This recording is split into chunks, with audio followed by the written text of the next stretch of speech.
Hi guys, welcome to our channel Aishwarya Priya vlogs. இன்றைக்கி ஒரு பருப்பு வடை ரெசிபி தான் பார்க்க போகிறோம். வாங்க வீடியோக்குள்ளே போகலாம். 1/4 கிலோ பருப்பு எடுத்து நல்லா வாஷ் பண்ணிவிட்டு 2 மணி நேரம் ஊற வச்சு எடுத்துக்கலாம். தண்ணியை நல்லா ஃபில்ட்ரு பண்ணிவிட்டு ஒரு மிக்ஸி ஜாரில் இப்போது அதை கொரப்பாக அரைச்சி எடுத்துக்கலாம்.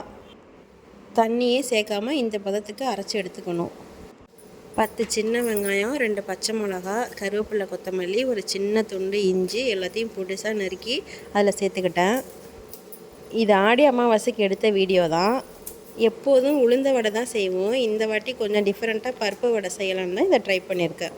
இப்போ வந்து 1/2 டீஸ்பூன் சோம்பும் ஒரு 5 பல் பூண்டையும் நல்லா இடிச்சிட்டு இதோட சேர்த்து மிக்ஸ் பண்ணிக்கலாம். ஆடி அமாவாசைக்கு நிறைய ரெசிபி பண்ணியிருந்தோம்.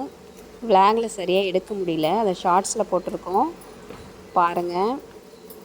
மாவு நல்லா மிக்ஸ் பண்ணியாச்சு. அடுத்த அடுப்பில் ஒரு பேன் வச்சுட்டு அதில் எண்ணெய் ஊற்றி காயிற வரைக்கும் கொஞ்ச நேரம் வெயிட் பண்ணலாம்.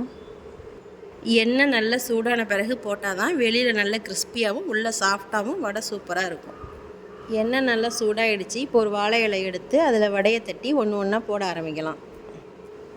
இதிலே கொஞ்சம் வாழைப்பூ இருந்து சேர்த்துக்கிட்டிங்கன்னா இன்னும் சூப்பராக இருக்கும் டேஸ்ட். வாழைப்பூ வடையும் நாங்கள் பண்ணியிருக்கோம். உங்களுக்கு வேணும்னா சொல்லுங்கள், அடுத்த வீடியோவில் அந்த ரெசிபியும் நாங்கள் போடுறோம். நான் ஃபஸ்ட்லேயே சொன்ன மாதிரி அன்றைக்கி நாங்கள் நிறையா ரெசிபி பண்ணினோம். எங்களால் அதை லாங் வீடியோவாக போட முடியல. ஷார்ட்ஸ் வீடியோவில் அதை அப்லோட் பண்ணியிருக்கோம். அதை பார்த்து எங்களுக்கு கொஞ்சம் சப்போர்ட் பண்ணுங்கள். சமைச்சிட்டு இருக்கும்போது எங்களால் ப்ராப்பராக வீடியோ எடுக்க முடியல. வீடியோ எண்டில் வந்து காமிச்சிருப்போம், அதை பாருங்கள். வடை இப்போ ஒரு 3 செட்டு போட்டு எடுத்தாச்சு. அடுத்தது வந்து அப்பளம் பொரித்து எடுத்துக்கலாம்.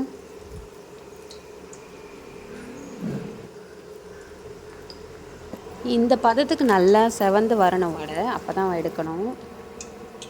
1/4 கிலோ கடலைப்பருப்பு ஊற வச்சோம். எங்களுக்கு வந்து ஒரு 12 வடை கிடச்சிது. வெளியில் நல்ல கிறிஸ்பியாகவும் உள்ள சாஃப்டாகவும் சூப்பராக வடை ரெடி ஆகிடுச்சு பாருங்கள். இது ஒரு 10 நிமிஷம் சூடாக சாம்பாரில் ஊற வச்சு சாப்பிட்டிங்கன்னா டேஸ்ட் அல்டிமேட்டாக இருக்கும். அதே எண்ணெயில் இப்போ அப்பளத்தையும் நம்ம பொரித்து எடுத்துக்கலாம். ஆடி அமாவாசை மெனு அவ்வளோதான். வாங்க நம்ம என்னென்ன செஞ்சுருக்கலான்னு பார்க்கலாம். உருளைக்கிழங்கும் பட்டாணியும் போட்டு ஒரு ஒயிட் குருமா ஒன்று செஞ்சேன். அப்புறமா எங்கள் தோட்டத்திலே காய்ச்சா வாழைக்காய் ஃப்ரை பண்ணிட்டோம். அதுக்கப்புறமா பால் பாயாசம் பண்ணியிருந்தேன்.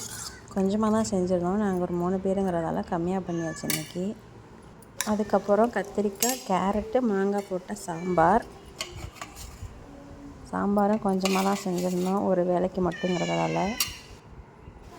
வடை, அப்பளம், அப்புறம் ரைஸு, முட்டைக்கோஸ், கொஞ்சம் கீரை பண்ணணும் அப்படின்றதுக்காக கீரை கொஞ்சமாக பண்ணியிருந்தோம். அவ்வளோதான் ஃப்ரெண்ட்ஸ். வீடியோ பிடிச்சிருந்தா லைக் பண்ணுங்கள், கமெண்ட் பண்ணுங்கள், சப்ஸ்கிரைப் பண்ணுங்கள். பாய்.